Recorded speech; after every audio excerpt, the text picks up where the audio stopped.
नमस्कार दोस्तों। आज की कहानी एक प्राचीन लोक कथा है, जीवन का यथार्थ। एक राजा था, बहुत ही प्रभावशाली, बुद्धि और वैभव से संपन्न।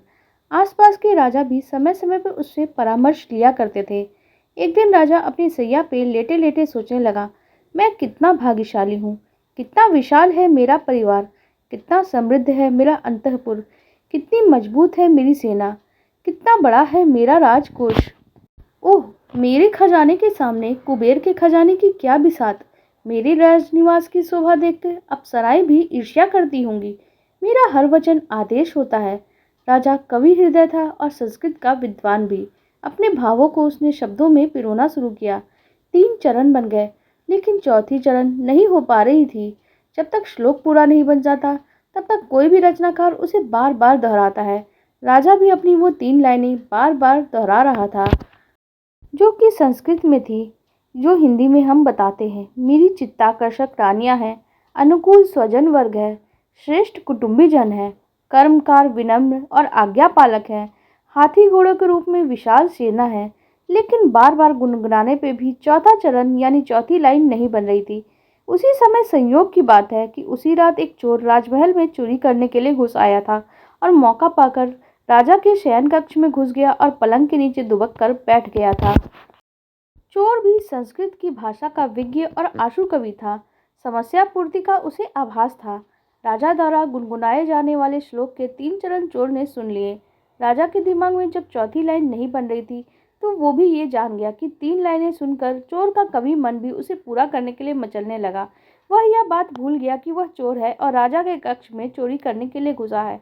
अगली बार राजा ने जैसे ही वो 3 लाइनें पूरी की, राजा की बातें सुनने के बाद चोर के मुंह से वो चौथी लाइन खुद ही फूट पड़ी, जो चोर ने संस्कृत में इस प्रकार कही थी, राज्य वैभव आदि सभी तभी तक है जब तक आंखें खुली है। आंखें बंद होने के बाद कुछ भी नहीं है, अतः किस पर गर्व कर रहे हो। चोर की इस पक्ति ने राजा की आंखें खोल दी। उसे सम्यक दृष्टि मिल गई। वह चारों ओर विस्फारित नेत्रों से देखने लगा कि ऐसी ज्ञान की बात किसने कही है और कैसे कही है। उसने आवाज दी, पलंग के नीचे जो भी है वो मेरे सामने उपस्थित हो जाए। चोर सामने आकर खड़ा हो गया और फिर हाथ जोड़कर राजा से बोला, हे राजन, मैं आया था तो चोरी करने के लिए, लेकिन आपका पढ़ा चला श्लोक जब मैं सुन रहा था तब मैं ये बात भूल गया कि मैं चोर हूँ। मेरा काव्य के प्रति प्रेम उमड़ पड़ा और मैं चौथे चरण की पूर्ति करने का दुस्साहस कर बैठा। हे राजन, मैं अपराधी हूँ, मुझे क्षमा कर दीजिए। राजा ने कहा, तुम अपने जीवन में चाहे जो कुछ भी करते हो, इस क्षण तो तुम मेरे गुरु हो। तुमने मुझे जीवन के यथार्थ का परिचय करवाया है। आंख बंद होने के बाद कुछ भी नहीं रहता, यह कहकर तुमने मुझे सत्य से साक्षात्कार करवा दिया। गुरु होने के कारण तुम मुझसे जो चाहे वो मांग सकते हो।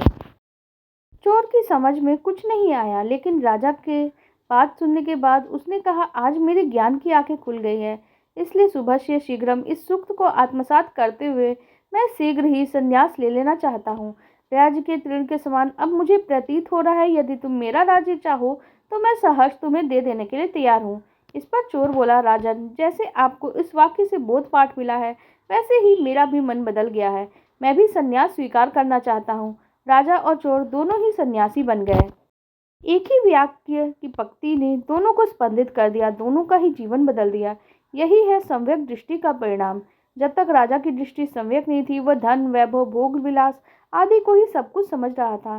ज्यों ही आंखों से रंगीन चश्मा उतरा, दृष्टि सम्यक बनी, पदार्थ पदार्थ हो गया और आत्मा आत्मा।